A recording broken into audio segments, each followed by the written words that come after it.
Tōna tira, tēnā koutou katoa.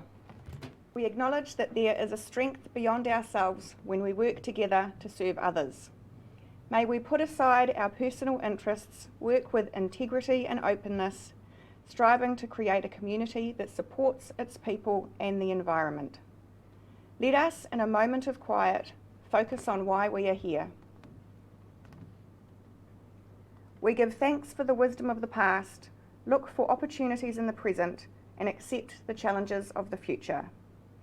Tēnei te mihi kia koutou katoa.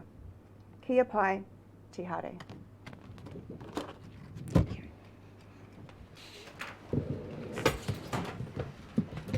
Welcome everybody to our final council meeting of 2019. I have assured staff that there will be no extraordinary council meetings called between now and Christmas. So I'll provide that assurance to councillors as well.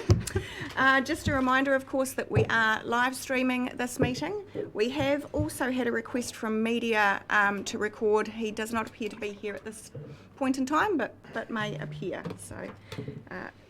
Bringing that to everyone's attention. Now we have apologies from Councillor Wright. If there's no other apologies, thank you. Moved by Councillor Bogue, seconded by Councillor Brosnan. All those in favour, please say aye. Aye. Aye. Against? Carried. Do we have any conflicts of interest? No? Fabulous. And there is no presentations in the public forum today, so moving on to announcements by the Mayor. I would just like to take the opportunity to everyone present to say thank you for all the hard work that's gone on, not only over the last few months with the new council, but of course for the whole year. It has certainly been a busy one, and there's been some pretty hefty issues that we've been dealing with, and everyone has behaved with professionalism and integrity and represented our community well, so thank you for that. And I wish you all and your whānau and family and friends a very, very Merry Christmas if I don't see you between now and next Wednesday. Now, are there any minor matters for discussion to be brought onto the agenda? No? Very.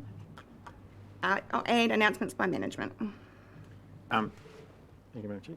Through you, Matt. Just to reiterate what the Mayor just said, just to wish everyone a Merry Christmas from staff. It's been a big year, and we've certainly enjoyed working with you over the last few months, taking you through what it is to be part of council, and look forward to working with you in the year. So have a safe and enjoyable new year. Thank you very much. We'll move on to confirmation of the minutes from the ordinary meeting of council held on Thursday, the 5th of December 2019. Do I have a mover? Thank you, Councillor Price, seconded by Councillor Crown. All those in favour, please say aye. Aye. Against? Carried. And we are very privileged today, our first agenda item, to have Stuart Ainsley and Tony Porter from the Hawke's Bay Airport presenting their annual report for 2019 for us. I welcome you up to share all of your good news with us. Thank you, Your Worship. It's a real pleasure to be presenting the annual result, but I thought, given it 6 months ago, I would cover the financials as quickly as I can, because I'm sure it's about the future that people around this table are more interested in than what was a very good year last year. So have we got the button to press the slide changes? Do we just drive it here? Yep. Oh, right. No. There we go. Oh, so that one just welcomes and acknowledges. That's quick. That next one, please.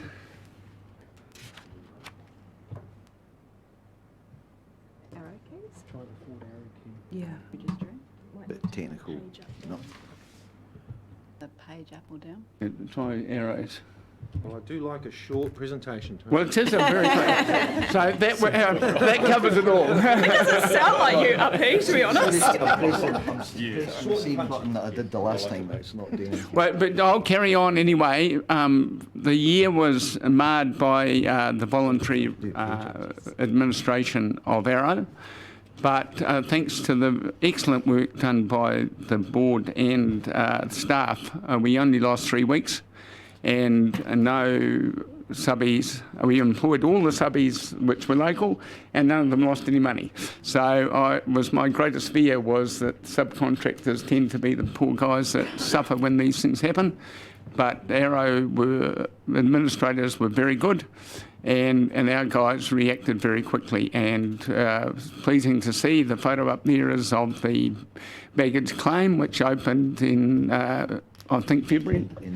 End of January, and now people have recently been out there will have seen that we've opened the departure lounge, and we're busy working on the middle bit, which will give a bit of enjoyment to everybody. So next slide. We had, of course, the 8% growth last year, but it is marred by the fact that we no longer have Jetstar, and Stuart will address the impact of Jetstar. But in terms of last financial year, they continued to fly right through the year, and we had 8% growth. But as a result of the financial uncertainty, we decided that we could not declare a dividend for this last year, and so there'll be no dividend paid out this year. It's a cash flow issue. Everything else is continuing very positively, but for the first time I've had to cancel the dividend. But I think that's a prudent thing to do, and it's what the board has done. If you have a look here, you'll see the growth. The growth wasn't just Jetstar. Jetstar, in fact, were very flat through last year, but Air New Zealand continued to grow noticeably. So that was very pleasing, and their base growth has continued on, as Stuart will talk about. Next slide. 750 passengers for us was a highlight. That will drop back, as Stuart will explain, but we had record revenue, record operating expenditure, which isn't so good, but it was all one-offs, and we obviously had to spend a fair bit of money with Arrows on legal fee, and we had some one-off staff costs that we had to deal with during the year. So all in all, last year was very good. The impact was 1.5 million, which again was a record, I think. Next slide.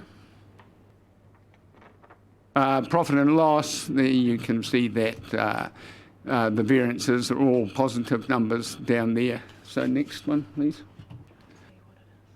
Just quickly looking at the revenue from different sources, my ambition as chairman was to get to 50% non-aeronautical revenue, but as fast as we could grow the non-aeronautical revenue, the aviation revenue kept growing ahead of me. So it's not a bad story. I've failed in what I would like to have done, but we've achieved very good growth in all our sectors. Next slide, please. The balance sheet continues to show good growth, and we're up to over 50 million of total assets now. And so that's very pleasing when I think what those numbers were when we first took over the airport. And so I guess I've really covered those points. I'm trying to rush this through. Just one mention of the ambassador scheme. They've been a great success. They're marvellous people. They thoroughly enjoy their job, and every one of them, I think, is coming back for another go next year. And they've made a real difference at a time when it's difficult at the airport to find your way around. Where do we go? Where are the toilets now? They're doing a fantastic job. So I just want to acknowledge our ambassadors and the impact they've had on the travelling public, which has been nothing but positive. And of course, we work together on the new road into the airport. Watchman Road is a howling success, keeps winning prizes, awards. So it's a working collaborative. It's a real example of how we work with NZTA, yourselves, and us, and have produced something everybody in the region is proud of. I think that's just about my lot. I think it's on to 5 national awards now, this. 5, is it? Right, yeah. Basically. And the statement of service performance, which we reported to you as the statement of intent, you'll see that the majority of them are green. We've exceeded our expectation, and the few that are orange well, one relates to my failure to get 50%, but we did diversify the base, not as much as we had hoped, and we've done a lot of work in the environmental area, but we decided not to do the waste audit. There's far more things that Stuart will talk about that we've aimed for, so we're very pleased with the advance in environmental area. Is that it? I believe so. Right, so any questions? Sorry to... Oh, no, one final thing. We presented to Hastings District Council last week, and there were a lot of new councillors very interested in understanding the airport business. So we resolved to have a joint meeting with yourselves, and we'll have a workshop in the new year, and we'll go through the airport business, because it's a different sort of business, and so we can have a workshop and just go through the detail of it, and so we look forward to that in the new year. Excellent, thank you. I think that's a great idea. Yeah, yeah. I think we were just quite keen to build better awareness about how our business model works and how revenue's derived, and some of the specific challenges will have been a regional airport. Yeah, so. and they were sort of asking questions would take us all day and all night, and I'm sure you've got better things to do with your time than... we'll do that in the new year when we've got a bit of time set aside for it. Fantastic. Thank you. So if there's no questions, we'll go on to Stuart's talking about the future, which I'm sure people will be far more interested in. I had a question, if that's all right, Yeah. Tony. What was the projected dividend that you had expected to provide this financial We year? usually pay 40% of NPAT, and the NPAT was... Just under 600,000. Yeah. 600,000, okay. So that's the total dividend. Half that goes to the government, and you get 26%, and Hastings get 24%. Councillor McGrath. Just through the chair, knowing that the government also partners in this, have you had any kickback from them or issues or worries with not paying a dividend? No, I thought you guys would be very understanding, but I was less confident that they would be. But they understood the situation with Jetstar and quickly agreed, and we had no pushback at all, did we? No. I think we've had good commentary with Treasury over the last 12 months, so it has been an extraordinary year, with the Arrow event and then with the Jetstar pullout. So it's more a case of just prudence, I think, in saying, well, because we've got 12 months in front of us that we don't really understand what Air New Zealand are going to do, what's that going to look like. So I think it was just a prudent decision, really, to say if we're going to not pay a dividend, this is probably the time to do it until we know where we're heading. But I'm going to give you a little bit of a look at our forward-looking forecast as well, which I'll maybe paint a bit of a different picture about what the impact that Jetstar will or won't do in the next 5 years. Right. Over to me. Over I to was you. checking because that wasn't my phone that went off. And I thought that's definitely not my ringtone. So good morning, everyone. Look, it's great to have the opportunity to talk about what has been actually for us a really fantastic year, but marred, as Tony said, by a couple of those pretty significant events. So I'm happy to sort of focus on any of the points that have come up before if you want to build on any key points, but I'm going to focus more on the forward-looking part of our strategy now. I just wanted to give a little bit of an outlook. I think obviously being a regional airport, one of the key challenges we have is we don't have a lot of airlines in our pool to grow capacity, and especially when you're not an international airport where you've got lots of tails sitting on your apron. So when we get a major airline pull out, it does have a pretty significant impact, not just on the revenue, but in terms of the whole dynamics of the business and the relationship moving forward.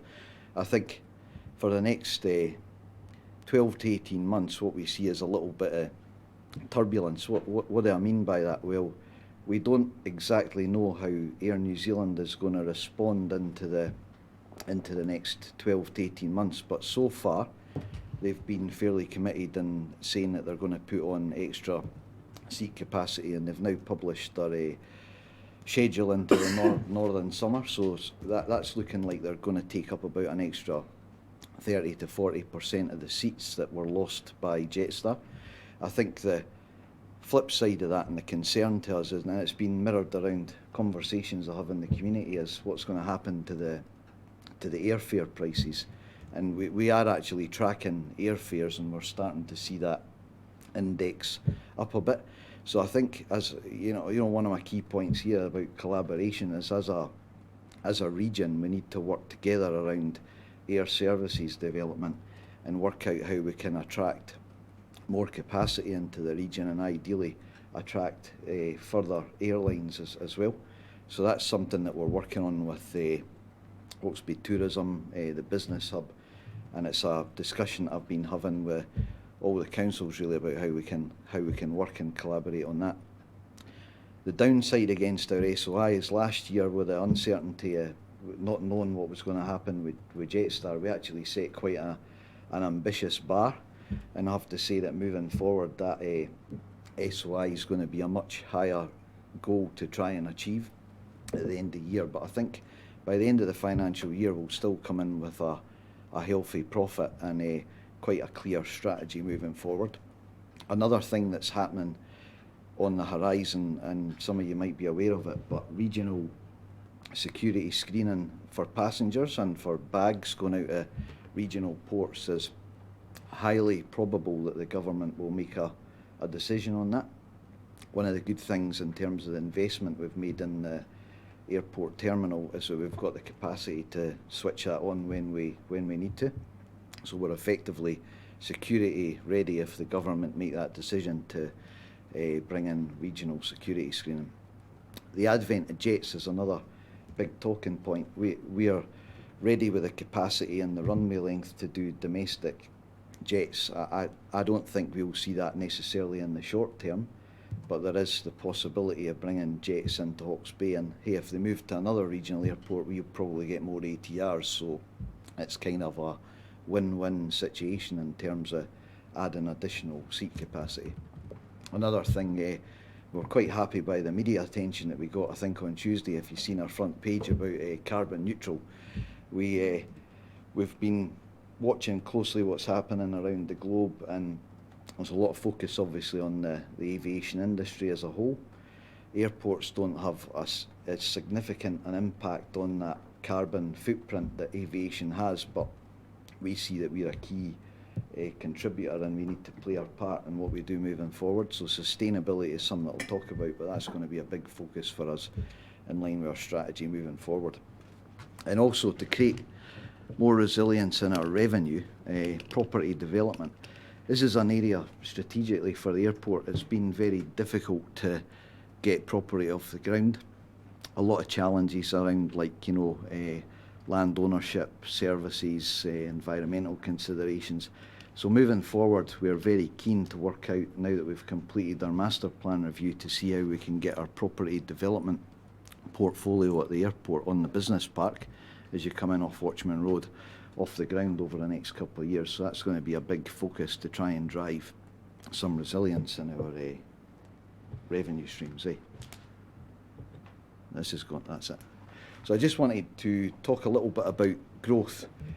So I think for the next 18 months we are going to see a bit of flattening now that we've seen Jetstar pull out the market, but all the indications, even on last year, we've seen between 2 to 3% growth, and we're confident that Air New Zealand will continue to see beyond that 2 years 5 to 7% growth on our seat capacity moving forward.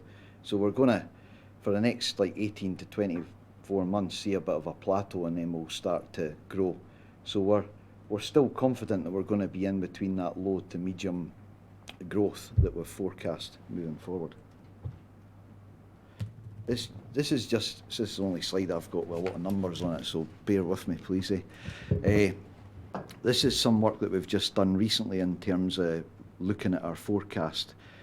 I get asked a lot of questions. What's the impact to Jetstar? So the key impact to Jetstar is we're going to potentially drop about $500,000 worth of revenue.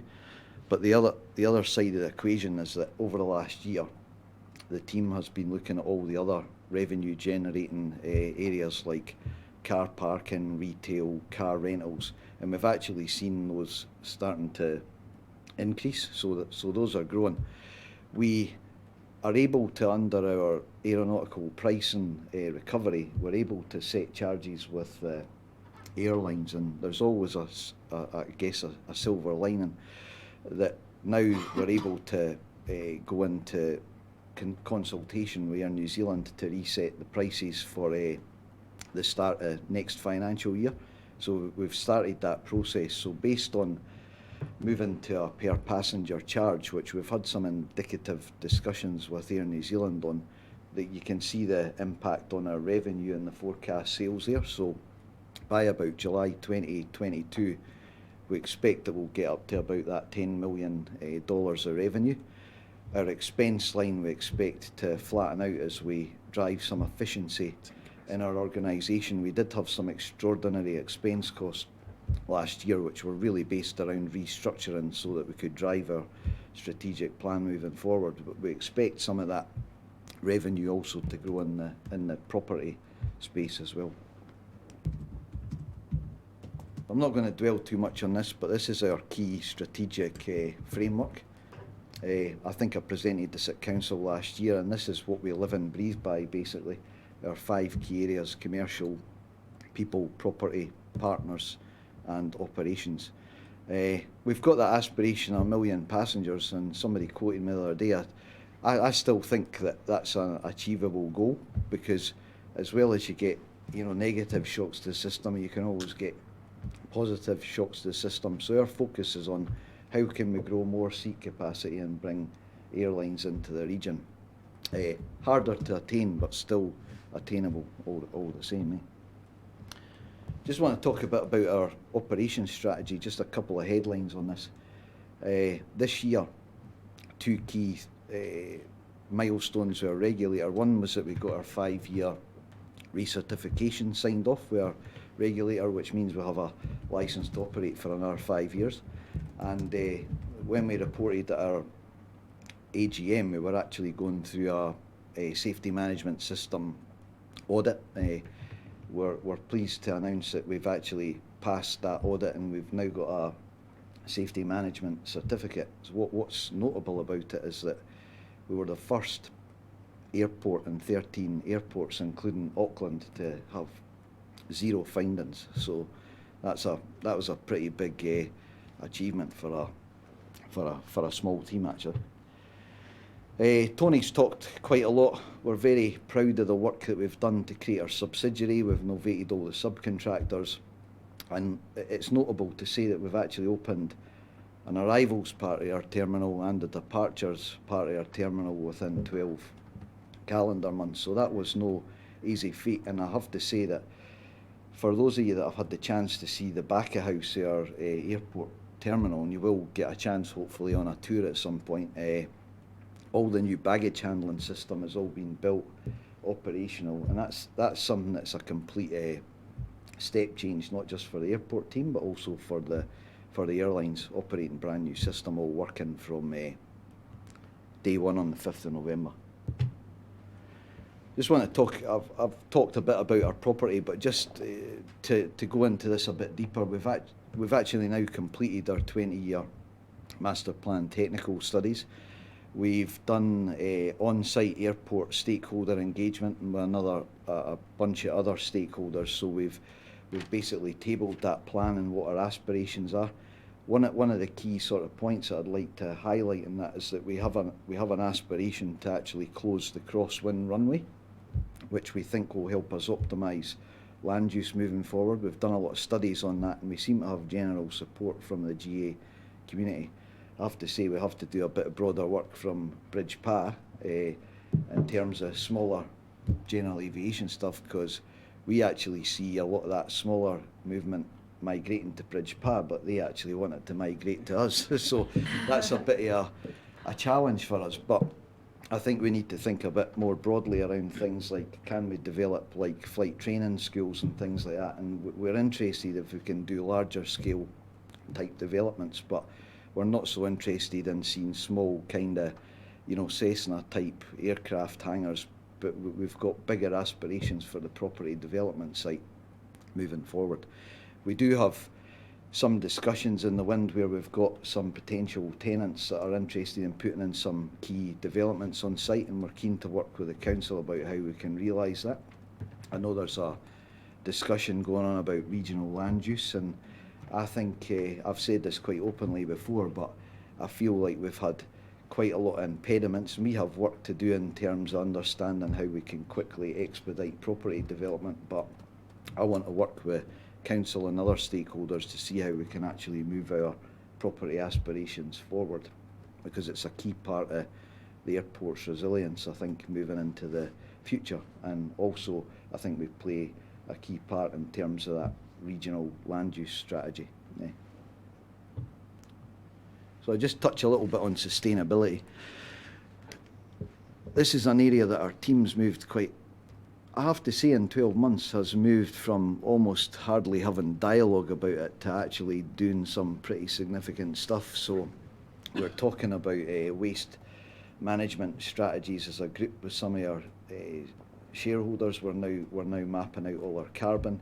We've signed up to the airport carbon accreditation scheme, which is part of the Airport Council International. So it's a globally recognised airport metric. So by January we hope to have level 1 signed off, and then we move on to level 2. As some of you will be aware, we have got this aspiration of developing a solar farm on the airport, roughly 1 megawatt to 1 hectares of land.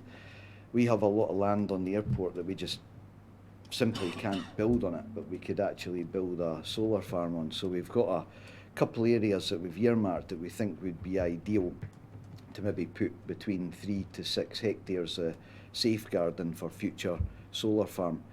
In the next couple of years, I believe it's achievable that we could get a 1 to 1.5 megawatt solar farm out of the ground and actually working. And we are working with some partners on that technical feasibility, potential capital investors, that sort of thing. So we're making some progress in that space. So between now and probably March, we hope to have more detail to announce about how that project is progressing. And on our property development as well, I also wanted to say that, New Zealand, let's be really honest, there's a lot of building stock around that we can't honestly hand on heart say is good quality green building stock. It's inefficient.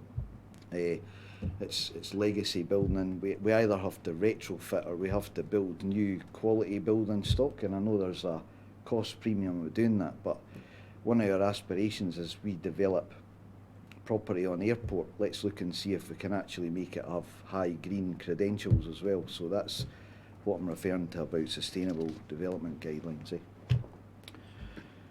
I'm not going to go into this, and you probably can't read it anyway, but this is our sustainability framework which we've launched out. So basically this underpins our whole strategic plan moving forward. So the economy and environmental excellence, social responsibility, and also operational efficiency. So every bit of capital we invest moving forward, we look at, is that the right way to spend money on capital? Can we get more aeroplanes out of less asphalt? What do we do when we do property development? How are we going to manage the stormwater? What's our deeper engagement into the community through our partnerships and our social licence?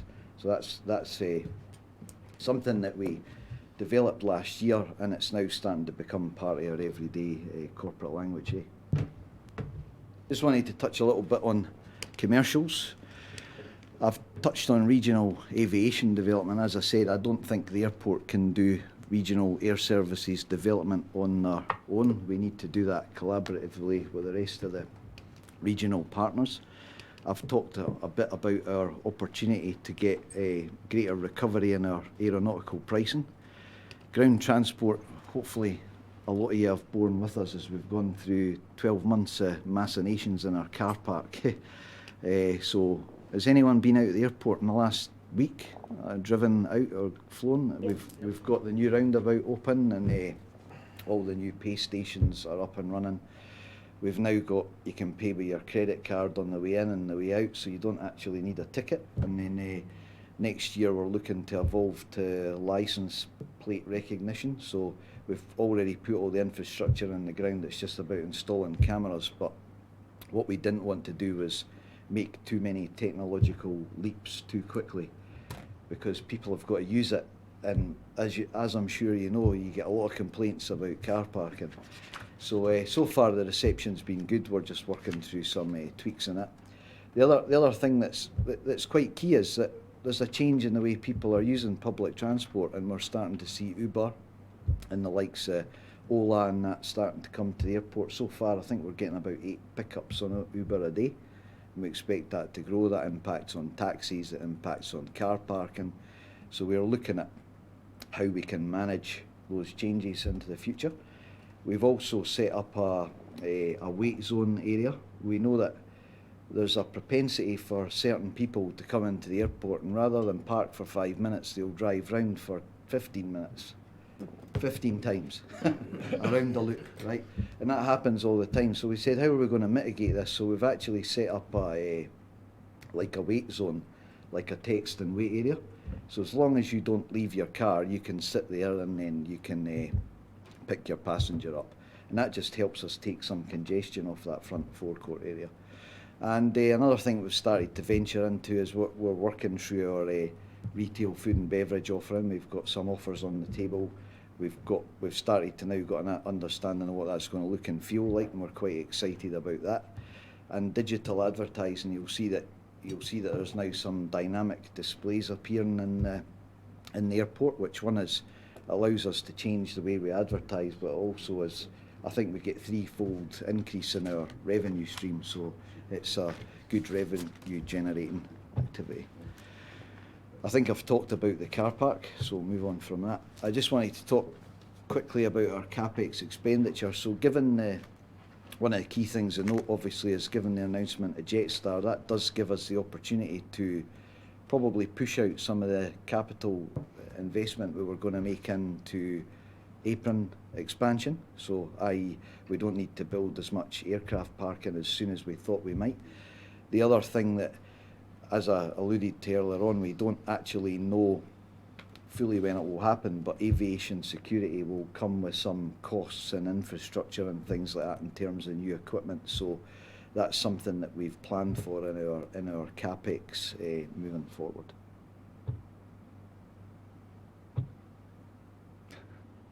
And I've also talked a bit, this is something we've been extremely proud of over the last year. One of the things that when we reset our strategic vision, we said, like, how do we build our partnerships across the region? And we, some of these are partnerships, some of them are like cash-related sponsorships, but I feel we've really done a lot to build our connection to the rest of the region through a lot of these partnerships. And Tony mentioned this is kind of going to sleep, I think. Yeah. I'll just jump on one. Tony mentioned our ambassadors. I think we've got about 33 ambassadors at the moment, and out of that picture, I think we've only had one person has actually said, look, we can't actually do the hours, and that's because they had a day job as well. So we had a bit of a Christmas function on Saturday for them all, and mirror what Tony's saying. They actually love working at the airport, and I asked them, are you all going to come back? And he said, yeah, we really want to come back. But they just love being that sort of front face to the community and helping answer questions. One of the other things that's important here, though, is that at the beginning of the year we started doing an airport service quality metric, which is also a global metric where we can map against other airports. So they've actually been doing the survey. So we've got the results on that. So the next council update will be able to share what passengers are saying about the airport. Two key things that come to mind. One is they say that thing that we're really, really good at is friendliness and helpfulness, and I believe that's got a lot to do with that group of people that are on the screen. Two things that we can do better at is choice in things like retail and food and beverage, and the other one was about value for money in the car park, and those are both strategies that we've actually got in hand.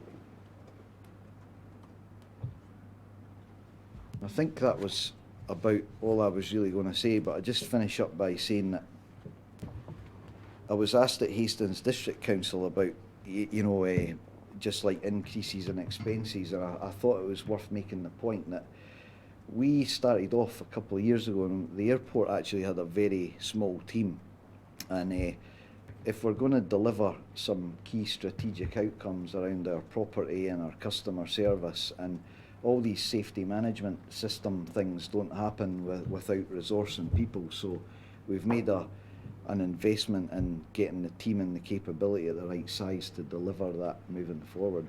And I think we have a great team of people, including their ambassadors, and that's really helped underpin our journey moving forward. So that's all I was going to go through. I'm happy to take any questions on anything. Thank you. Councillor Brosnan. Thanks, Stuart and Tony. I had a couple of points that I just wanted to, a couple of questions, I suppose. So the first one was around the exiting of Jetstar. Yes. I presume you had some conversations at the time that they were leaving around why that was happening. Are you able to share with us, was that around capacity? We obviously saw that their numbers weren't growing at the same rate of the others. Is it reputational? What was your feeling around why that happened, and is the door open for either them to come back or another, because competition was really key, I suppose, in that price discussion? Well, I'll give you two responses to that. One is what I believe are the facts, and the other one which I believe is my thoughts on the future, right? But I think from a factual base, ever since Jetstar entered the market, they only ever had 4 ATRs in the whole of New Zealand on the regional routes. And all the regional airports were always fighting for that capacity. They are Jetstar, if people have flown on them in Australasia, like Australia, they operate jets. That's what they operate. They don't operate turboprops. They entered New Zealand with turboprops as a bit of an experiment, I suppose. On every ATR that they've been operating, they've been losing $1 million per annum. They're a low-cost airline. Arguably, they've never been able to get the loyalty of business travellers to get that sort of seat demand and build the revenue moving forward. So I think they've struggled from day one. It's important to point out, though, that where they're operating jet services, they continue to be successful. So I think the turboprop and their operating model just potentially weren't a good fit. So this isn't a Hawke's Bay story, it's a New Zealand incorporated story. So I think we had looked at forecast with them out and with them in, and I think the thing that really caught everybody by surprise was the timing of when they actually exited, because everybody thought that they were at least going to stay in for another couple of years until their fleet decisions came to the end. But for whatever reason, they decided to pull it out early, and I suspect that's because Qantas Group they're a very large airline, and I think one of the only non-profitable parts of Qantas Group's business was regional New Zealand. So if I was the CEO, I'd probably go, why are we still doing that? So I'd have loved to have seen them staying, but people have said, well, they didn't try hard enough with their seat prices. But when you start to rise the airfare up, you start skimming off the bottom of Air New Zealand, and then you're competing with Air New Zealand, and then you're on a hide into nothing. So that's my personal view on that. So hope that answers the question. Yeah, thank you. And the door's still open if competition comes in future. Well, that, and this again, it's a personal thought, but that the point about jets is that if the economics worked in the future, is there any reason why Jetstar couldn't operate jets to Hawke's Bay, Auckland? Absolutely, but I think the reality is that that's not going to happen in the next 5 years. You know, security screening is an enabler for that, but I think there's also a number of impediments, sector length being one of them. You know, like Napier, Auckland's quite a short sector length. Thank you. And through you, Madam Mayor, I just had another point I suppose I just wanted to tease out with you. I was really, really pleased in your annual report to read through the case studies around the sustainability stuff, especially the wildlife management and the regeneration things. And I note that you've got a new, is it a contestable fund in there that the West Shore group have taken up around that Are you referring to biodiversity Hawke's Bay? Yes. So So is that your funding through Biodiversity Hawke's Bay? So going back a step, we've got a relationship with Biodiversity Hawke's Bay where we put a certain cash amount in, but there's also a lot of contra and partnership and work to that relationship. The West Shore Gap area was, well, one is, you know, that it's safeguarded as part of the cross runway, so there's some specific flora and fauna there that's protected, and I think that was one of the first projects off the bat that was funded through Biodiversity Hawke's Bay, so it was a good sort of, you know, start for Biodiversity Hawke's Bay to look at some of these reinvigoration projects. Yeah, perfect. And the only other point I suppose I wanted to make on that is when you put up your 5 strategic kind of goals as part of your organisation, bearing in mind that you're increasing your work, your resourcing into the biodiversity space, I'd be quite keen to see some environment reflected in your strategic goals, possibly when you do that first review of those. When you, if I take you back to the slide I put up with the sustainability framework, we've got our 5 key corporate strategic pillars, and our framework sits right over the top of those. So for every focus area, whether that's property or operations, against each of those sustainability dimensions, there's actually, we've actually got another slide that I haven't got here that's got things in there like projects we're doing with the community or some we're doing on solar farms. So we've actually mapped that framework back to the strategic plan, so it sort of fits over the top of it. So it's kind of like safety, it becomes part of the DNA on how we do business moving forward.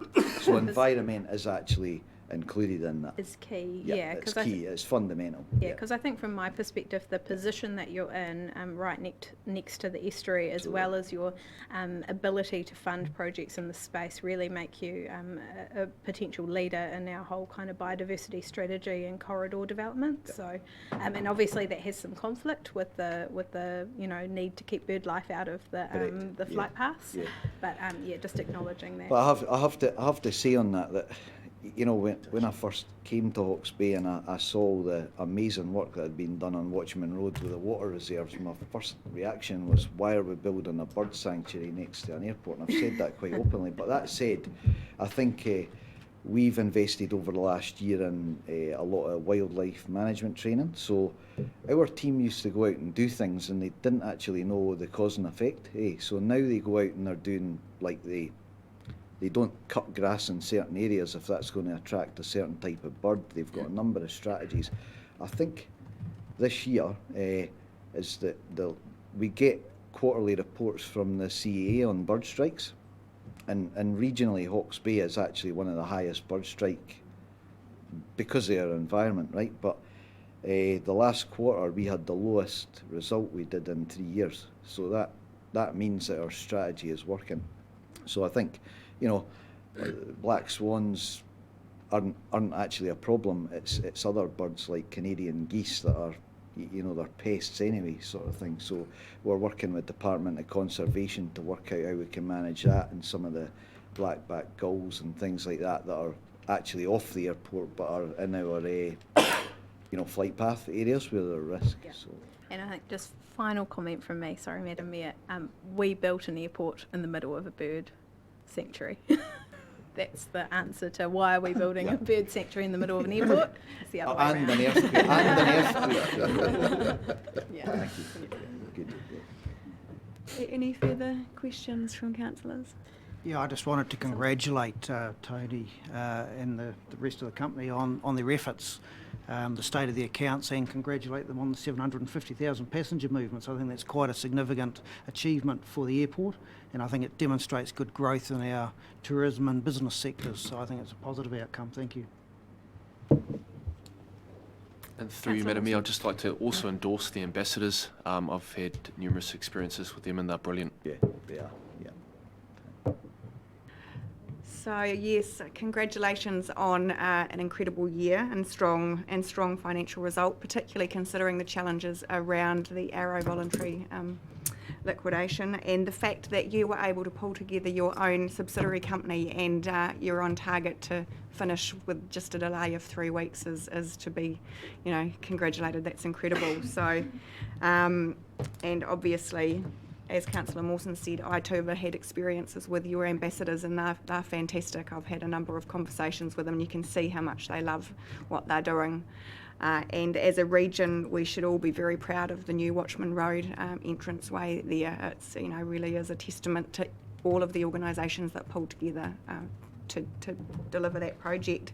And then your latest news around that carbon neutral goal and that whole sustainability framework, again, some excellent goals and objectives that you're working towards there. So thank you very much for coming to present to us today. Do I have a mover and seconder to accept the report? Thank you, Councillor Simpson and Councillor Tapani. All those in favour, please say aye. Aye. Against? Carried. Thank you very much. Thank you. Merry Christmas, everybody. And to you. Thank you. Bingo bells. Moving on to our second agenda item today, the Water Review Procurement Strategy, and I invite Catherine Bailey, our Manager of Asset Strategy, to come and talk us through the paper. Welcome.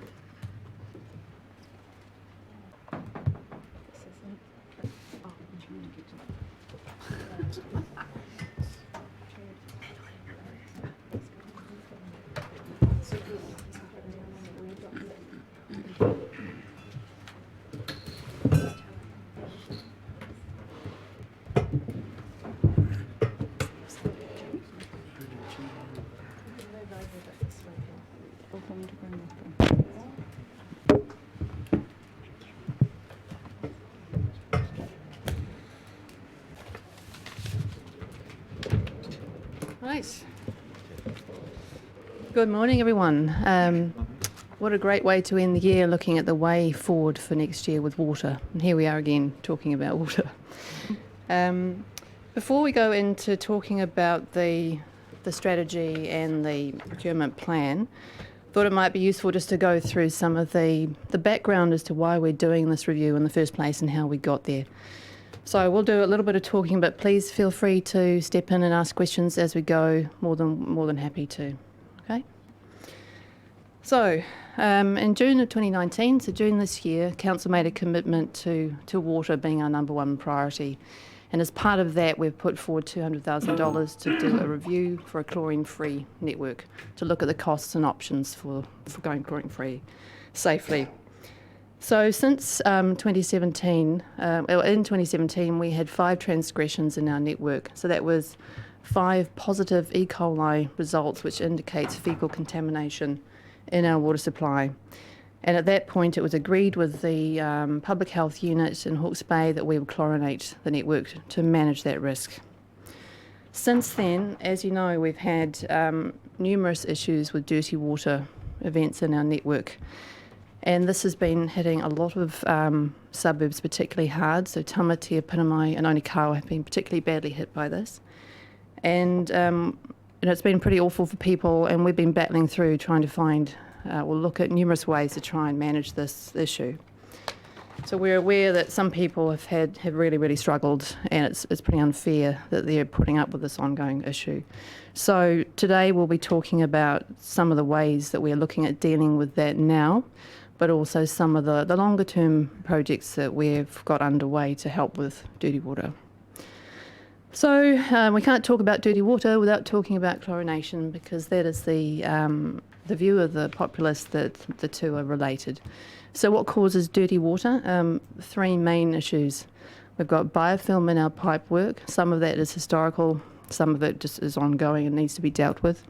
We have manganese in our source water, which when oxidised turns into a black substance that then discolours the water.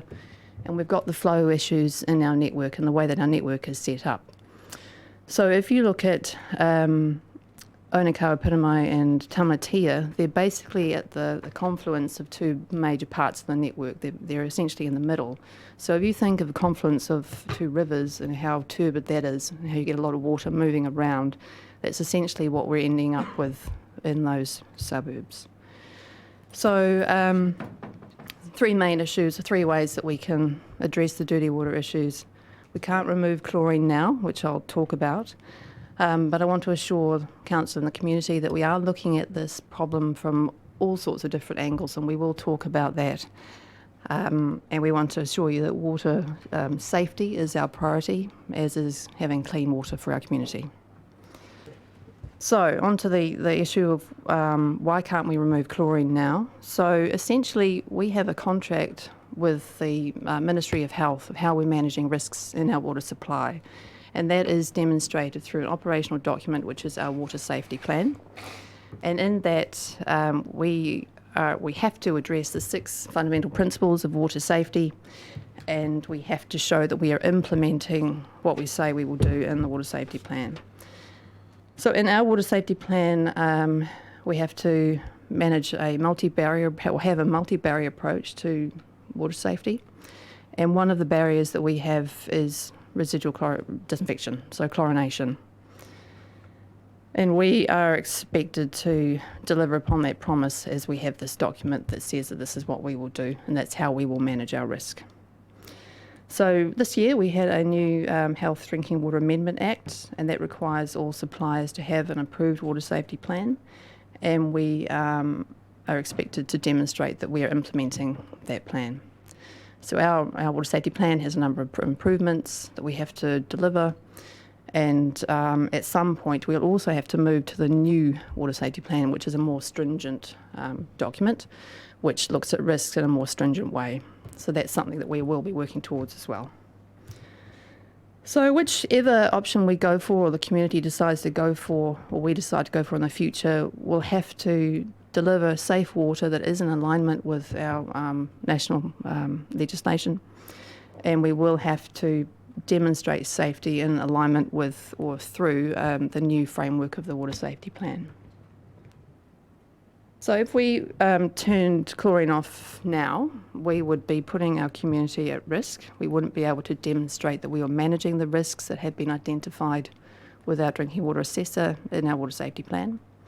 But we would also be in breach of the Health Act. The Ministry are proposing to bring in permanent chlorination, and they have enabled an out clause, which is providing some kind of acceptable alternative, and that's really what the chlorine-free review will be addressing. So you could say that this project is going to provide the country with a blueprint for safe chlorine-free water. So essentially we are leading the way by doing this project. So Kath, so just to go back to looking at potential interim chlorine-free options, Christchurch and Auckland City Council have acoustic sensors which they use to assess the pipes in their network and identify where there are any leaks or low pressure. In terms of that being an option for us going forward, what sort of timeframes would we be looking at, to invest in the sensors, run them through our network, identify the areas that need to be prioritised for repair, to move down that path? Sure. So acoustic sensors, having them in our network is something that we would aim to do anyway, regardless of whether or not we were chlorine or chlorine-free. They are a management tool, and we've recently, or have we actually engaged the contractor yet for the leak detection? No, we are engaging within 1 month. Right. So we've got a 3-year leak detection program that we're about to engage a contractor to do for us, and that will cover the entire network and will highlight areas where we need to concentrate to manage our leakage.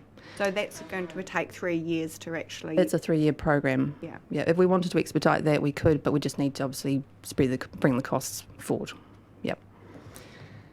So once we've been through that process and we developed our district metered areas, so we're basically zoning up our network, we can better manage pressure and flow and leakage, and acoustic sensors could be part of that solution.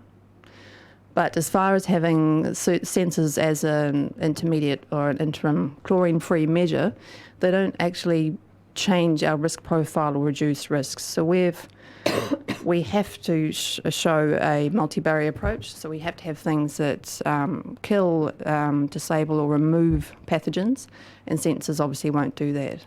They're of real benefit for us for understanding the network and how it works and how we can manage it better, but it doesn't reduce our risk profile in that way.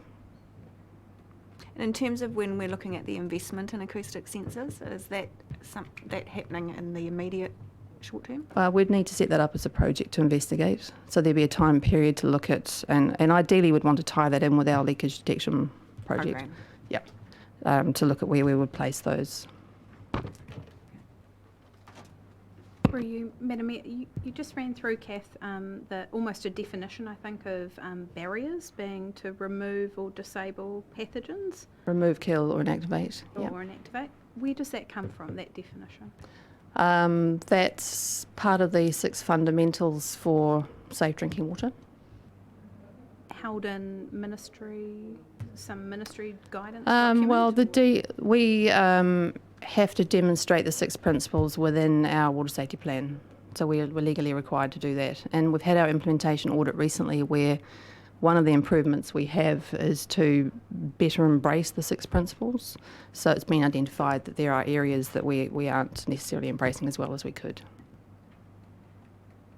So further to that, we're aware that Christchurch City Council has put forward their new water safety plan for approval, which does not include chlorination. So how are they able to put together a water safety plan that isn't addressing this particular principle? Sure. So I haven't actually seen their water safety plan, but I've got a number of contacts in the industry and it's been talked about. My assumption would be that they are putting forward a water safety plan that excludes chlorination because that's their ultimate goal. Christchurch's water safety plan is being reviewed by an expert panel of practitioners that are it's an international panel. So the process, I think, I'm not quite sure where they've got to now, but I know that they were reviewing it about a month ago. So they would be going through that review, how are they managing their risks, then the panel would make recommendations to the Ministry of Health, and then I'm assuming the Ministry of Health would make decisions from that point onwards to see whether or not their water safety plan demonstrates that they manage their risks. And do we have any idea of timeframes around that process at this stage? Sorry, no. Yeah. All right. So the Ministry of Health haven't actually given us any guidance on what this other option, chlorine-free or disinfectant residual option could be. And so that's why this project will be New Zealand leading, essentially, because we will be the test case with the ministry to see what they would accept. So they've indicated that the bar would be set high, and they've indicated that they would expect it to be something along the lines of what they do in Denmark and the Netherlands. So earlier in the year, I did a very high-level scoping of what those potential costs could be, and that came out at around $100 to $150 million for the capital works. And then there would be operational costs as well, which would likely be quite a lot more expensive than what we currently charge. But the point of this review is to have a really robust review of what the 2 options could be and what those costs would be, because we want to go back to the community with something that's really defensible. So just one of the questions we get asked is, no one got sick before, so why can't we just turn the chlorine off? So in New Zealand, we've had generally quite a complacent view around the management of water safety, and Havelock North has demonstrated that there are real consequences to not taking this seriously and not managing our supplies at the level that we need to manage them. So this has now changed our entire water industry. And as a result, we're getting a new regulator and potentially having some mandatory constraints put onto us. And as I mentioned before, we've actually had 5 E. coli results in 2017, and when I've looked back, we've had at least 2 incidences every year, and I just looked back about 15 years. So we have demonstrable risks. There are risks in our network, and in my view, we've just been pretty fortunate that it hasn't become a network-wide incident. So having chlorine is about managing risk. It's a bit like wearing a seatbelt. It won't protect us against everything, but it is one of the other ways that we can manage risk. Water supplies around the world that do have chlorine and don't have chlorine both have issues with contamination events. So the conversation is bigger than just chlorine. It's about all the support processes, the asset management, the training, the systems and tools that we have in place, and what level they are at to make sure that we have a safe water supply. And in the Dutch model, that is at an extremely high level, and in New Zealand, we're nowhere near that. So it's a very good goal to aim for, but obviously there are implications around cost and time to get there. So let's just talk about what we are doing. If I can get my lovely assistant to hand me my pipe. Oh, it's down here. So hopefully I won't be known for the lady with the dirty water pipe. But so if we just look at this, this is a fabricated sample of dirty water. So it's not what most people get. We took several samples of dirty water so that we could get a dramatic result like this. But you see the water that was there before was nice and clear, and then with a little bit of agitation you get the biofilm and the manganese discolouring the water.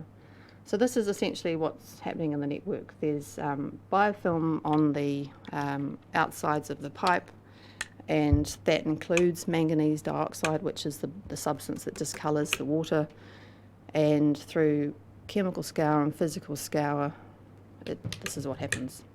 So we leave that now for the rest of this session. It will settle and it will be clear again. So while I've just talking, I'll just remind people to drink the clear water, not to drink the dirty water. And if they have a problem, please try and flush it yourselves. If you can't flush it yourselves, to ring us and we'll come and help you out. So what are we doing about dirty water? We've had operational programs, so if people do call us and have an issue, we will turn up at the house and flush their lines. In some places this works well, in other places it doesn't work so well. We've pigged 110 kilometres of water main this year, and we put in extra pigging points. So pigging is when we put a foam squab into the pipe. We run it through several times until the water comes clear. So this is more pipe network than we've ever cleaned before, and the plan moving forward would be to have more access to more pipe network in the upcoming years so that we can clean those. But one of the other 2 major issues are the manganese in our source water. So we have 2 bores where the manganese level is high enough that it will react with the chlorine to precipitate onto the manganese oxide. So in summer, we become quite reliant on these 2 bores, which is why we do have a pickup in dirty water issues in summer. So ideally, we want to move away from the reliance on those 2 bores and keep that level of manganese below 0.015 milligrams per litre. And then the other issue is flows in the network. So Tamatea is our most impacted suburb. So we've been doing some modelling recently around the Tamatea zone and seeing if we can isolate that and feed it from our reservoir in Taradale. This would have the effect of not having the water that is coming from our 2 problem bores. The water would come directly from a Taradale aquifer with Taradale reservoir with lower manganese, and there's a chance for any solids to actually settle out in the reservoir. So all the clean water is drawn off the top, and it would be a single feed into that zone, which should help with pressure and flow. So that would be a trial. We're still looking to see what the impacts would be on the surrounding zones, because we want to make sure that we're not going to be causing low flow or pressure issues elsewhere. So that's one thing we're doing that will specifically help Tamatea. And then we're also looking at dividing the network into two zones. So we essentially have like a Napier City zone and then a Taradale zone. The long-term goal is to definitely have those two zones and feed from reservoirs to them. That will help with pressure and flow. But we're looking to see whether we could do something in the interim to help with those issues. So we've also looked at the potential of having pilot plants basically attached to those two main bores that are the issue. But when we've looked at what's out there, we just couldn't get anything that would cope with the demand or the volume that we would need to be able to supply. And then when we've looked at less temporary options, the time frame and the cost and procurement process to get through that would be similar to just getting to a water source where there is no manganese. So the decision was made that why spend, say, up to $800,000 or $1 million on a green sand filter on one of the bores that we're potentially getting rid of anyway. It makes more sense to invest our time and energy into looking at our new bore fields, which we're doing at the moment, looking for water sources that are low in manganese. So we have identified two sites that we're looking at in more detail now. We believe that the water quality in those areas would be very good. The next step is to drop some test bores, test the water for the water chemistry, so looking at manganese, but also to see whether we can get the flow that we need from them. So we've recently done a water master strategy, which has identified $40 million worth of projects. We're going through all of those with a fine-tooth comb at the moment, seeing whether those costs are realistic, which projects we should do now, and how we can tie in the actions for dirty water into that overall program. So where we can, the ultimate plan would be to get one of our bore fields up and running with maybe one or two bores feeding into the network so that we can get rid of C1 and A1. And that's a process that we have underway at the moment. We have a question here from... Sure. Thank you. Kath, you mentioned the sand filter, the green sand filter to remove manganese to alleviate the dirty water issue in the interim, but kind of quickly said that wasn't the case and we'd better spend our money on the bore field. Would we be able to do one quicker than the other? Like how soon could we get a manganese removing sand filter to alleviate those dirty water issues? Hastings are putting in a green sand filter at the moment. I can check with them on their timeframes, but when we've looked at the time frame to get a new bore drilled and some pipe work into the network, I think it would be pretty similar. And the cost of a green sand filter to put on a bore that we're actually going to get rid of, if it's around $1 million, it doesn't really add up to do that. So we're investing our time and energy into just going for water without manganese. And that should be about the same time frame. Yeah. I think about the same time frame, if not faster, Okay. depending on the industry, obviously. Yeah. Right. So as we go through all these projects, we realise that we haven't been communicating with the community as frequently or as well as we could be. In fact, I was talking to someone last night who said, we just don't really know what's going on, so we're just filling in the blanks, essentially. So that's something that we really need to step up on over the next year. And in the first couple of weeks back, we're looking at a common strategy around the work that we are doing. Okay, so that's sort of the background to why we are where we are. Do you have any more questions around that? Councillor Price. Just one thing I'd like to, could you just tell us your experience and your qualifications? Because you've given quite a good rundown. It'd be good to know. Sure. How good you are. So I'm a civil engineer, qualified at Auckland University, and I've spent the last 20 odd years largely working in asset management in the water industry. So some of the companies I've worked for, I was principal planner at Metro Water in Auckland before they became part of Watercare. I worked for Thames Water UK and managed a $3 million leakage detection project or leakage management project there. Worked for Southern Water UK, Essex and Suffolk Water, managing security code of practice in water reservoirs. And then back in New Zealand, worked for Metro Water and also as a consultant worked as an auditor for operations or operational licences for Hunter Water and Sydney Water.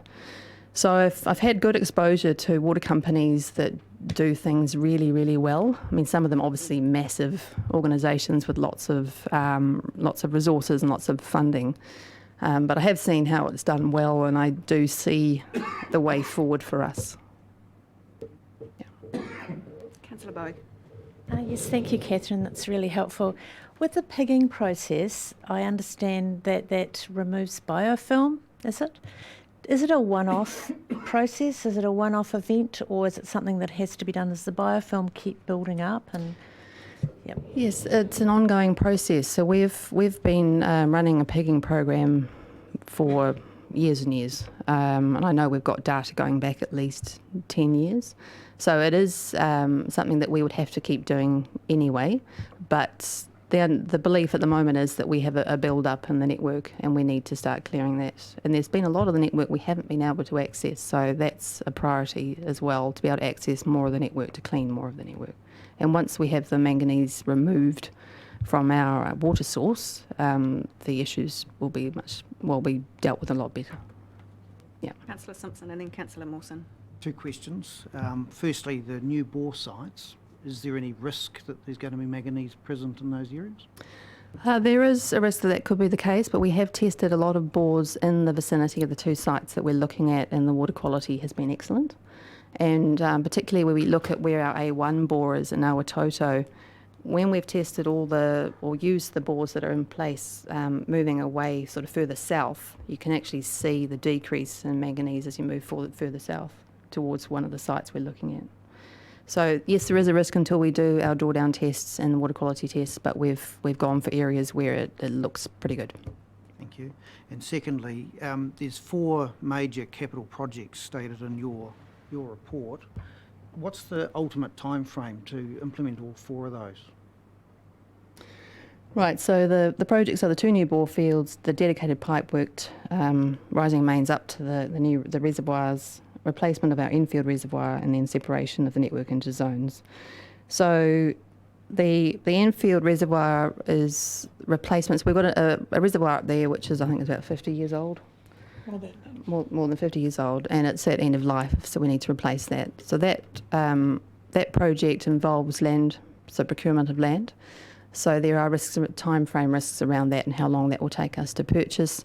And then we'll probably expect 2 to 3 years for the new reservoir to be built. Then we've got a lot of pipe work that we need to put through between those reservoirs. So we're looking at breaking up the projects, but we know that infield reservoir replacement, wherever we go with a new reservoir, that will take 3 years or so, and we'll have to have pipe work up to that new reservoir. So in the interim, we would get the new bore field set up and then connect those bore fields to the network so that we're feeding that good quality water in. And then as soon as the reservoir is in place, then we'll connect it to the reservoir. So that's probably one of our longer projects at around 3 years. The others, we're looking at a really ambitious program and doing things concurrently. We'll be breaking up different projects, so as soon as one is complete, we've already done all the pre-work to get the next one going. An optimistic view for some of these would be 2 years, but we have to also be cognizant of the fact that Hastings have a huge program in their water team as well, and there's a lot of work going on around the region, so it's how can we actually get or ensure we have the consultants and the contractors to do the work. So we'll probably be looking at work, getting people from outside the Hawke's Bay as well to help us out. Thank you. Councillor Mawson. Through you, Madam Chair. You mentioned that in last year the water was made number 1 priority. I'm just wondering, can you just let everyone know what you've done between then and now, being number 1 priority? Now, I do understand that the infrastructure team have done very, very well with their firefighting, they're cleaning the pipes and stuff, and they're to be commended on that. I've had, from the people I've talked in the public, plenty of good feedback, and they're very attentive to sorting those problems out. Can you just let us know what you have done since that time? So we've had a lot of enabling projects that have been completed this year, and one of those has been the water model. So we've actually had our water, wastewater and stormwater models all being worked on this year, and we've now received them all as of last week. Yep. So we've now got all three models. We've got our water supply strategy or master plan complete, and tomorrow and the next day we're reviewing tenders for the wastewater and stormwater strategies to get those underway, and that will feed into the LTP for next year and our infrastructure strategy. So those master supply or master strategies will be completed by July next year. So there's a lot of that sort of work. We've been making improvements and obviously implementing our water safety plan. When we talk about water being our number one priority, it's not just looking at water, it's obviously all three waters. So our environmental solutions team have been doing an amazing job with stormwater and looking at how to improve the impact on the environment from work that either we're doing or industry are doing and their impact. And wastewater, largely a lot of planning at the moment. We've got a couple of major projects underway that will looking at our wastewater treatment plant and our outfall. So we've been doing a lot of planning work essentially over the last year, and that will all come to a head July next year. Kath, this isn't a new question that I've asked you, but I think it would be good to run through again. I think there is an option, certainly in my mind, that we push back against that requirement for chlorination in the interim. And I wonder if you could answer for me the question, if council was to direct, say, the removal of chlorine, an interim chlorine-free, possibly after some investment in risk management in the network rather than barriers per se, defined like you did earlier. So what would be the result? What would happen? Tease out for me what would happen if council were to go interim chlorine-free against the ministry, the approved water safety plan with the ministry. Okay, so there's a couple of elements. The main thing is how are we going to manage risk. So anything we do, we have to look at how we're demonstrating that we will manage the risks in our network that we've identified, and that's source and network risks. If we were to remove chlorine was something that was far below the standard that the ministry would be expecting, they would not approve our water safety plan. And then they could move towards a compliance order ordering us to reinstate chlorine. And if we didn't do that, then we would be likely prosecuted. So that's that process. So whatever we would do would have to, hand on heart, be able to demonstrate that the work we were doing would be able to manage the risks. And I guess the point of doing this review is having an external group to essentially inform us as to what that level would be to show that we can manage our risks in the network. And this is another question I think I've asked you before. So you've got, I think, 10 people in your water team from various different backgrounds, internationally and nationally, working in the supply of drinking water. Is there any dissenting view within that team of people around our ability to have interim chlorine-free water? So we've got 7 in our team, and as you said, yes, they are all from different backgrounds within the water industry. I believe that we all have a pretty similar view. When this was asked in a recent meeting, we had 3 staff who all said that they wouldn't want their children to drink the water if it didn't have chlorine in it. So I think we are combined in our view that given our level of process and asset management and the risks that we've identified in the network at the moment, we would not be comfortable removing chlorine. And even with chlorine, we have a lot of things that we need to get on with and do, which we are, to improve the safety of our network. So, as you know, we're currently operating under a water safety plan which is outdated. So the new framework came in late last year. Yeah. So late last year we had the new water safety plan framework that came in. We are currently working under the old water safety plan framework, and from our implementation audit recently we had, I think it was around 8 recommendations for improvement. So we've got improvements to make with chlorine against the current water safety plan framework. Then we're going to need to take the next step up to the new water safety plan framework, and we've got a project which has kicked off already to look at a gap analysis around where we are now and where we would need to get to the new water safety plan framework. So there's a bulk of work that we have to do anyway with chlorine, and then the chlorine-free review would step above that. So basically we're here now and we've got improvements to make. We need to get there, and we make improvements, and then the water safety plan for chlorine free would be at a level up here. So those are the sort of steps that we're doing. And it's worth noting that all the work that we're doing now is for water quality, safety and resilience of our network, and having the right pressure and flow for firefighting, etc. And all of this work will keep us in good stead regardless of which option we go through. So if we stay with chlorine, we need to do this work. If we remove chlorine, we also need to do this work.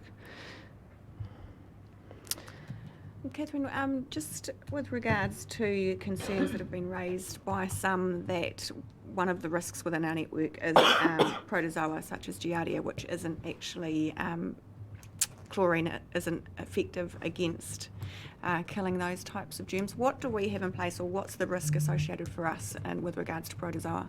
Sure. So the protozoa risk is mainly concentrated around our source water. So our water age testing that has been done shows that our youngest water is around 2 years old. There are some rumblings in the industry that potentially protozoa could survive for up to 3 years in water supply, but that's sort of something that's being teased out at the moment. So at the moment, having bore security status was the way that we demonstrated that we didn't have a protozoa risk, essentially. But with more research being done and the ministry moving away from reliance on bore security status, because it doesn't talk at all about network risk, we need to be looking at, I guess, other ways to address that. So when we put in our 2 new bore fields, we will put in UV treatment at those 2 treatment plants, which would address any potential risk from the water supply, water source. But you're right, chlorine won't have an impact there. So chlorine is more around having that seatbelt in the network. Right. And so the risks to us at the moment are far more within our network as opposed to the source. Yes, I think there are still risks in the source water. We've got 6 or 8,000 bores in the aquifer. A lot of those are private. Who knows how they're being managed or not being managed at all. There's plenty of evidence of fecal contamination getting into aquifers via bores that aren't well managed. So there are risks, and also we're on 2 fault lines here. In my 3rd week in Napier, we had it felt like a massive earthquake to me. We had an earthquake, and who knows what that's doing to the aquifer or our bores or whatever. Yeah, just taking a step back in terms with those private bores, there is going to be expectation going forward that property owners who have a private bore feeding more than 2 dwellings, are going to have to produce their own water safety plan? Yes, so with the potential new regulations that are being proposed, if you have a private bore and you feed your neighbour, you will have the same responsibility as we would as a water supplier. But some of that responsibility also comes back on us in that we need to assist those people with developing their water safety plans. So there are various ways that this could be managed. In some areas we could actually have a water supply provision in those areas. We'd need to obviously investigate that. But we also need to realise that there will be an increase in workload for us helping to manage those risks for those suppliers where they are supplying their neighbours. Councillor Crystal, did I see you raise your hand? Yeah. Mine was a little bit, you've sort of asked it, but with the source, with their water safety plans, with the government, are they taking, obviously our source is pretty pure water at the moment, and if no things occur, is that taken into account for the level that they set these water safety plans at? Because obviously we're not the same as Auckland, who are drawing out of the Waikato River and stuff. We've got a pretty pure water source at the moment coming out. And we're very lucky for that because we actually have to do very minimal treatment, like really minimal treatment. If you look at the likes of Hamilton, when they're taking water out of the Waikato, they have about 11 steps and they use a lot of chemicals. They have coagulation, flocculation, they've got sand filters, you name it, they've got it. Whereas all we're looking at is literally passing water through a UV lighting system and then dosing with chlorine, and that's it. So we are very lucky. Councillor Tapane. So, first of all, great work and thank you for those explanations. It was fantastic to hear the extensive work that our team have been doing. and an indication of the commitment that our team and this council has around addressing water. I do know there have been a number of significant questions coming from some of our other regional partners around, is Napier committed to water being a priority? So I look forward to sharing that conversation with those same partners and providing that feedback back. My question is around your engagement at an industry level and at a ministry level. So fantastic work, and I'm fully behind what our team are trying to achieve. But I'm concerned, I have asked the Ministry of Health myself, so I'm wondering whether or not you or anyone in our team has had any indications from the Ministry of Health around whether or not there is a conversation and the difference between safe water and healthy water, and whether there's a conversation around the value or the impacts of long-term sustained exposure to chlorine in a water network. So the main concern people have around chlorination in a water network is around disinfection byproducts. There is research that shows that there is a linkage with certain cancers from distribution byproducts in water supplies. Because we have a very good quality water source, we have quite low organics in our network. So typically, if you have, say, a river source, you would have more organics in your water, and therefore, with chlorine added, you would have more byproducts that could potentially cause cancer. We test every 6 months for byproducts in our network, and we've never detected anything. And I'm not sure if you were at the meeting, but when we had the Ministry of Health talking with us about 8 months ago, they said that they also wouldn't expect us to have distribution byproducts because of our groundwater supply. Does that answer your question? Yeah. No. But that's okay. It was a good answer. It just wasn't the answer I was particularly looking for. I was at the meeting 8 months ago with MOA, the Ministry of Health, and I did ask them the same question. I was hoping that perhaps they may have reached a level of enlightenment around that, but yes, you're talking about, I guess, life force of water more than it being purely safe. Yeah. Yeah. So the conversation is around safety, and that's what we're getting through from the MOH. Okay. Yeah. Thank you. And just further to that, in terms of safety, you were talking about the manganese earlier and advising people not to drink it. But my understanding is that the levels of manganese that we have in our network do not pose any health risk if someone was to drink it. Is that correct? Yeah, so the level of manganese in our clear water is well below the maximum allowable value in the drinking water standards. So there's no concern around drinking, but please don't drink the dirty water. It has higher levels of manganese in it, and apart from tasting horrible and just looking gross, it could potentially have health impacts if you drank it over a prolonged period. Thank you for clarifying that. Hi, Kath. The conversations you're having with the ministry, and obviously they would acknowledge that we are leaders in terms of commissioning what this paper is about. Is there any discussion being had or around potential funding sources through the ministry as well? Because obviously the outcome of this review will have some benefit nationally around setting what that, or giving some guidance to what that acceptable level of non-chlorinated networks look like. That's an awesome point. I think we should go and talk to them about that. Right, if there's no further questions on this background setting, then we'll actually move to the paper before us, which is around the procurement strategy for our chlorine-free option review. Okay, thank you. So, getting on to the procurement strategy, the outcome of the review that we are proposing is 2 options that we can go back to the community with so that we can consult on the way forward for our water supply. The first option would be looking at what the real costs are for us to deliver safe water with chlorine under the new Water Safety Plan framework. And then the second option would be how we deliver safe water under the new Water Safety Plan framework and the new regulations that is chlorine-free. So, as I mentioned, the work that we're already doing and have underway would form the basis of either option.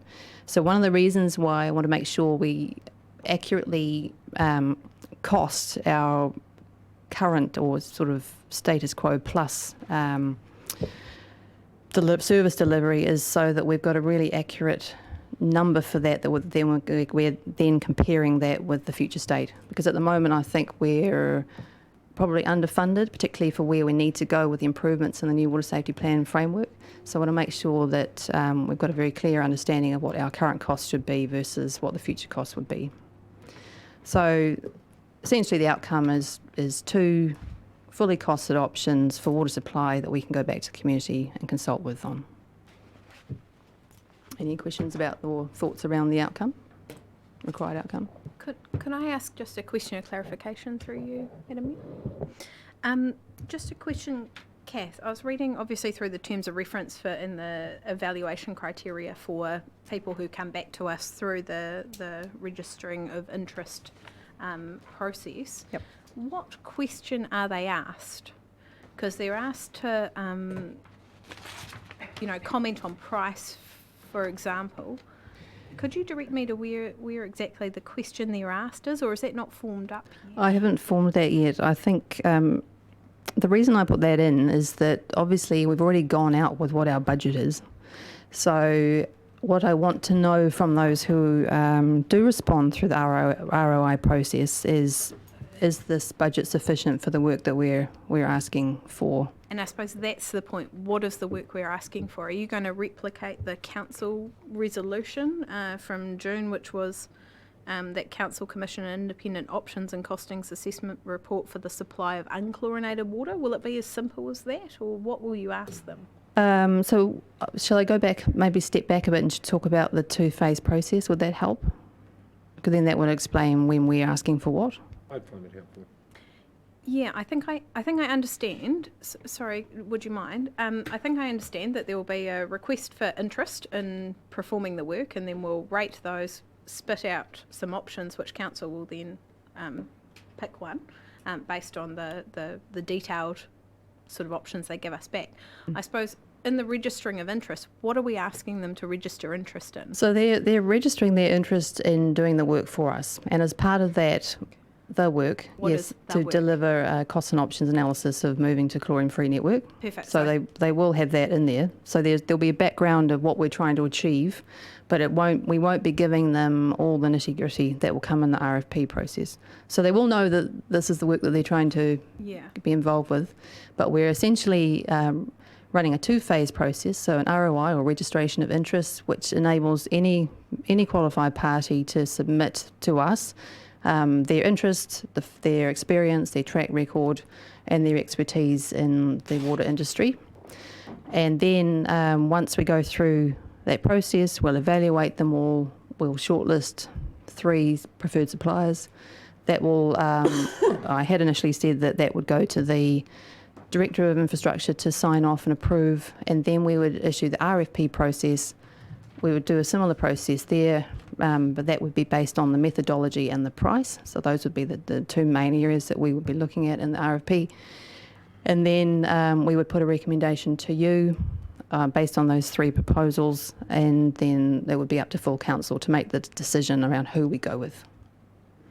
And then the expectation from the selected provider would be to provide the 2 options, one being chlorine-free and one being a... So we have talked about potentially in the RFP we could say, yes, 2 options eventually, but as far as the chlorine-free options, we could get them to do a high-level assessment of more than one option and then do a more detailed assessment of their recommended option so that we can see that they have considered more than one potential option for chlorine-free. Okay.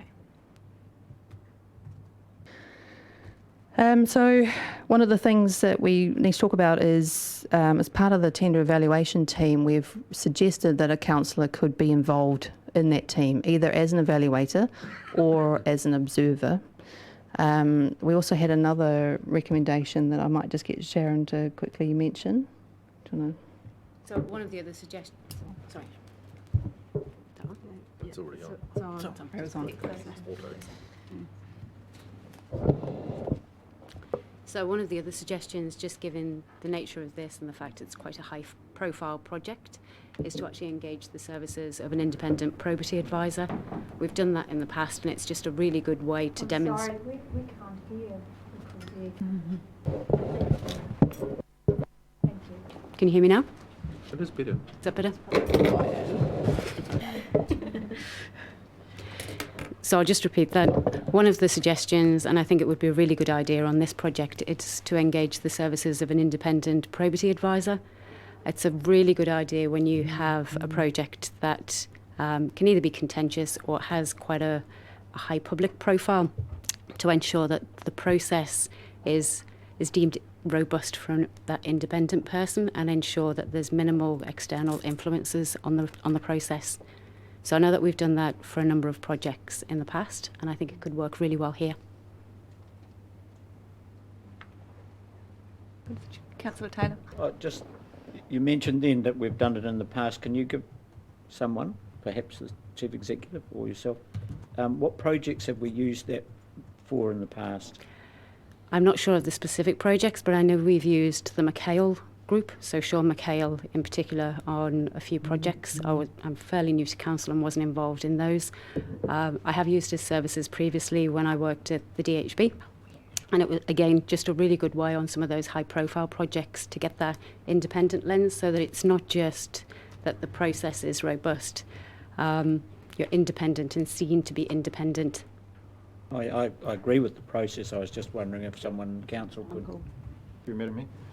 Yeah, we've used this process before, particularly with the wastewater treatment plant, so the BTF plant, which we did. So we used a probity process on that, and it is quite standard on particularly large projects or where you've got projects with risk where you want to maintain that probity assurance. Okay. Correct. Just, sorry, question of clarification. Is this a new recommendation? I didn't see that in the report. Has that just come through today, so that would need to be part of the resolution if we were to go down that track? It is an additional suggestion. Additional. Okay, thank you. You can, suggestion is you can either include that as a resolution, or it's just standard practice that we can just build that in. The intention is, I don't think it changes anything in the report, because we're not changing the makeup of the tender evaluation team. This would be not from an evaluation perspective, but an advisory role. Okay. Okay, through the Mayor. So I guess we just need to talk about how you would want to engage with us through this process. So if we did have someone from one of the councillors on our tender evaluation team, that would mean that they would be excluded from the final decision around which consultant we go with. So it could be useful to have someone as an observer, and then we can have the 3 technical people doing the review. Certainly my preference, I think, would be that all councillors have the ability to actually vote on this, so that we do just have an observer councillor on that process. Okay, I think that's it from me, if there's any more questions. Any questions from councillors? One question. Councillor Tapani. Thank you, your wish for You wouldn't let us down. My question is around the current cost we've allocated. I know that the council initially put the motion forward. We wanted to initiate an investigation into options, and the $200,000 was an unqualified figure that we just sort of threw out on the table. Your report clearly indicates that this is potentially a part of a much bigger project which could have much wider consequences over New Zealand than just what we want to achieve here in Napier. Are we, as you've mentioned before, solely relying on the feedback that we're going to get from the ROIs and the EOIs to better define that potential cost? So as those responses come back, that detail will arrive here, and we'll be able to re-engage in around the scope and resources we want to apply to that? Well, ideally, when we get the RFP, that will we will get prices there that will tell us if we're on the money or not, so to speak. But with any project, people have to work within a budget. So our budget is $200,000. If anyone says, "Oh, that's way too low for what we're trying to do," we might need to rethink it. But it should be sufficient, I think, for what we're trying to achieve. We are actually doing quite a detailed project here. It's not a high-level review. It could get quite detailed. And just seeking clarification, Catherine, you made the comment that no matter which path we go down, that essentially going forward, every dollar we spend is actually relevant or working towards the delivery of safe chlorine-free water. We won't be spending anything unnecessarily for the delivery of chlorine when our ultimate goal, if possible, is to deliver chlorine-free water. The only thing to take into account there is we are building 2 treatment plants which will have chlorination in them. But we obviously need to retain chlorine until we're at a state where we can remove it. So I don't see that as being a wasted cost.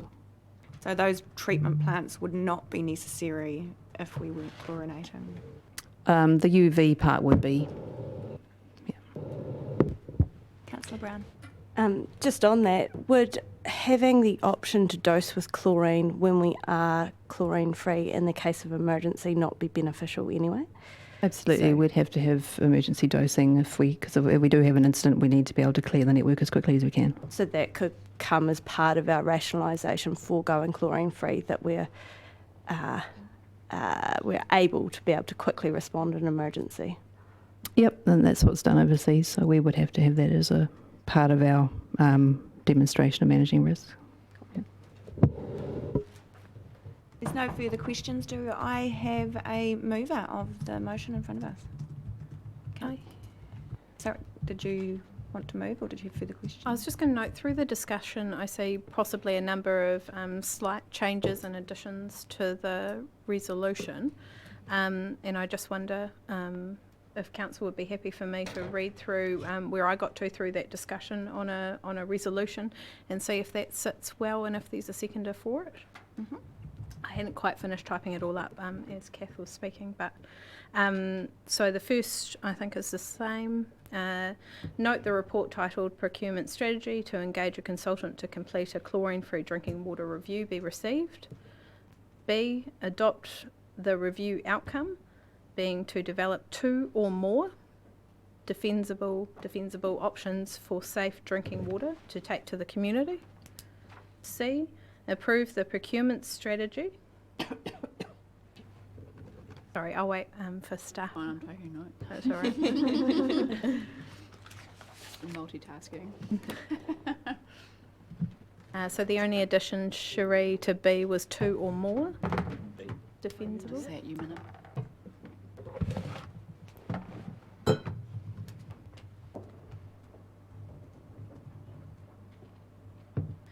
C, approve the procurement strategy to engage a consultant to complete a drinking water review for Napier City Council, which includes a 2-stage procurement process to provide a chlorine-free water assessment, including a registration of interest, followed by a request for proposal. To provide a chlorine-free assessment. Chlorine-free water assessment, including a registration of interest, followed by a request for proposal. D, note the inclusion of an independent probity advisor in the process. E, sorry, you're going to need to slow slow down. down. Sorry, Cherie.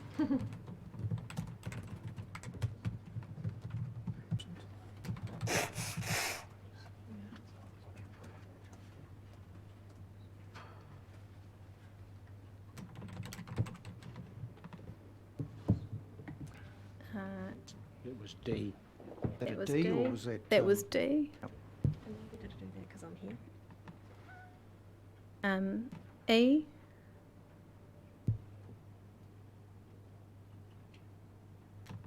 investigate Ministry of Health funding opportunities for the report, noting the national implications of being the first to investigate chlorine-free network under the new regulations. If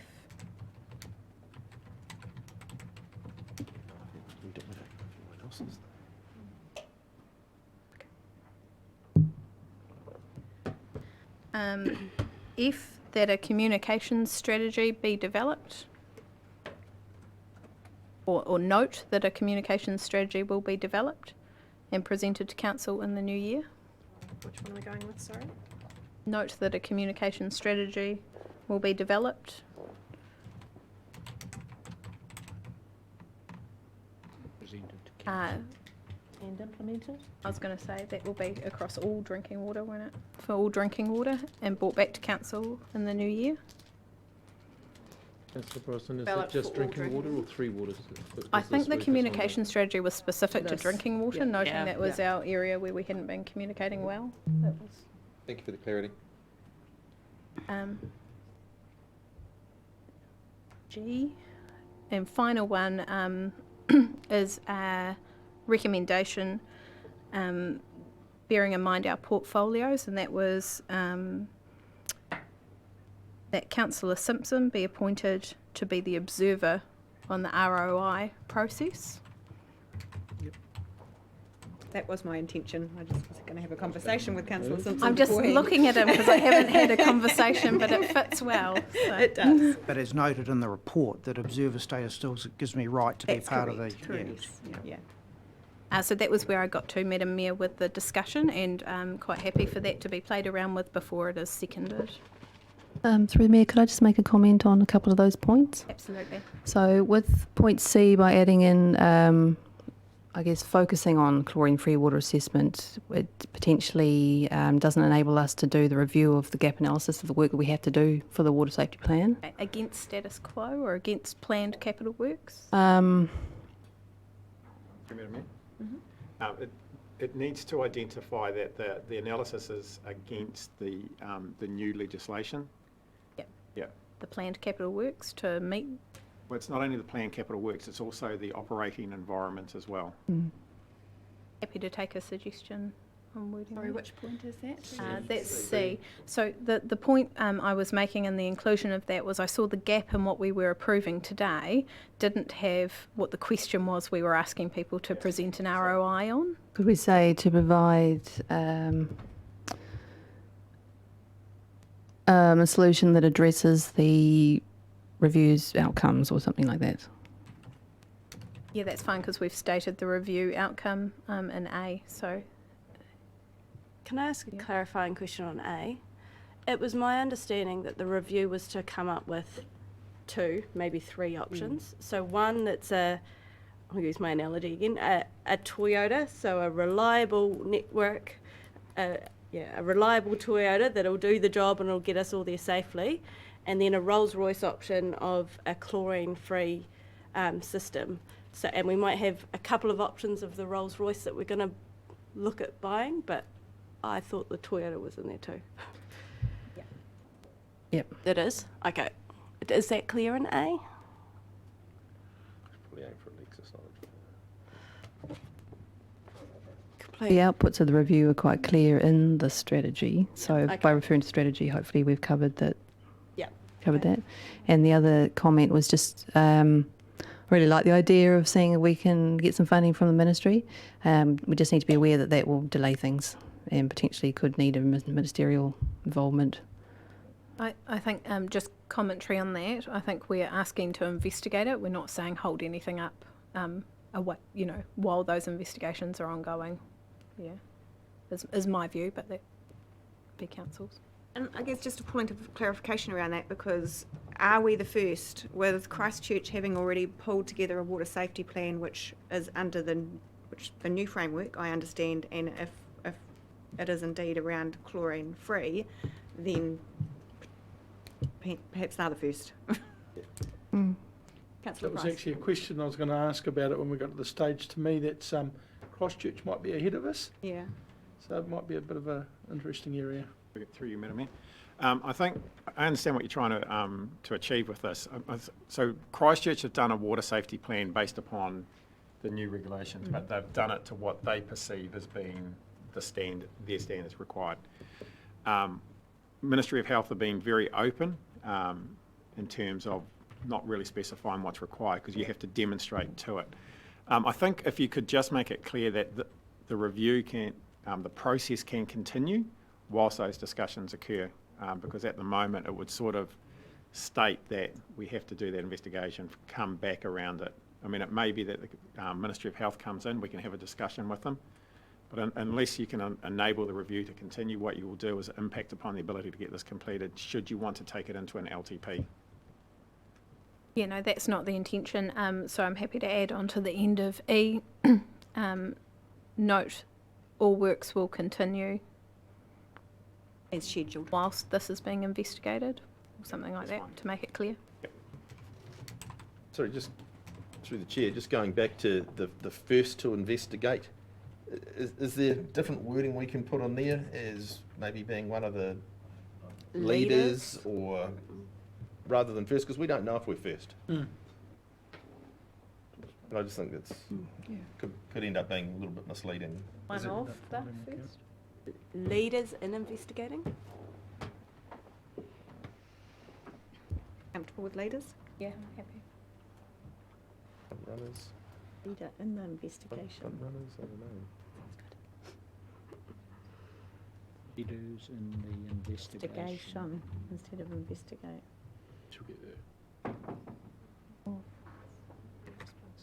Yeah, upsetting Christchurch if it was somebody else. If there's no further questions or clarifications, do we have someone to second the, thank you, Councillor Simpson. Councillor Brosnan, would you like to talk to the motion? I suppose I've got to talk to it then. Yeah, I think, you know, this is a significant step forward for Napier in, I think, leading the way in doing an in-depth analysis of what a chlorine-free network might look like nationally. I don't, even though Christchurch have a water safety plan put forward with, you know, we're surmising chlorine-free included in it, this piece of work I don't think has been done to the kind of level we're talking about nationally. So we will be one of the first, and that's why, you know, when you talk to the team, the level of interest they've already had internationally for organisations who might look to come and give us a registration of interest on this is already heightened. So it's an important step forward. You know, I'm personally really frustrated at the inability of us to safely invest in options to remove chlorine in the interim. I think, you know, the professional advice we've had around that is that by doing so we leave ourselves open to litigation, and that's not something that I certainly want to be looking at in a governance role. We've gone down that path too often, I think. So I'm frustrated that we're not able to do it quicker and faster and get a better result earlier. But I understand from the team, and I have to take that professional advice around where we've got to today. I think this is this resolution is a great collection, I suppose, of our discussion today around making sure that we have some independence in terms of that probity advisor. Thank you for the recommendation in doing that. That gives us as governors some certainty around the kind of process we're going to see spit out of this, having nothing but independence on it. And our community are demanding that of us as well, the transparency and the independence to this review. So I'm excited that we will get, you know, one, if not more, options for chlorine-free for our network into the future out of this review. And then it will really be over to the community to tell us whether or not that's affordable. And that's a key step in this process. So we need to gather the information, have the right people giving that to us, and then take it back out to the community and see over what period of time we can achieve that end goal. So thank you. Anyone else like to talk to the motion? Through you, Madam Chair, I'd just like to thank Deputy Mayor Brosnan for the work on the amendment, because many of those notes are what I had noted as an expectation of an outcome. I think we have to acknowledge that good outcomes take time. To ensure that the safety of our community is paramount takes time. And I think we just have to accept that if we work with the other organisations that are involved in this process, we'll end up with a good outcome for our community. So therefore I naturally speak for the proposal, and I think we've put in place a reasonably robust process to make a progressive start on an outcome that our community is seeking. Thank you. Councillor Tapani. I'll be brief, Your Worship. So I am speaking in favour of the amended motion in support of Councillor Brosnan and Councillor Simpson's comments. I just want to take the opportunity to acknowledge the work our staff have done since the Havelock North incident. It was necessary for us as a municipality to react quickly. Despite the fact I'm not a fan of dirty water and chlorine in our system, I'm strongly in favour of looking at viable options. I do want to acknowledge the efforts and energies of our staff over these number of months and their focus on providing safe water, reducing risk and ensuring that delivery to that we were doing everything we can to provide good service to the delivery of our residents. So that's the only thing I'd like to add to the comments that I added today. Kia ora. Councillor Crown. Thank you, Madam Chair.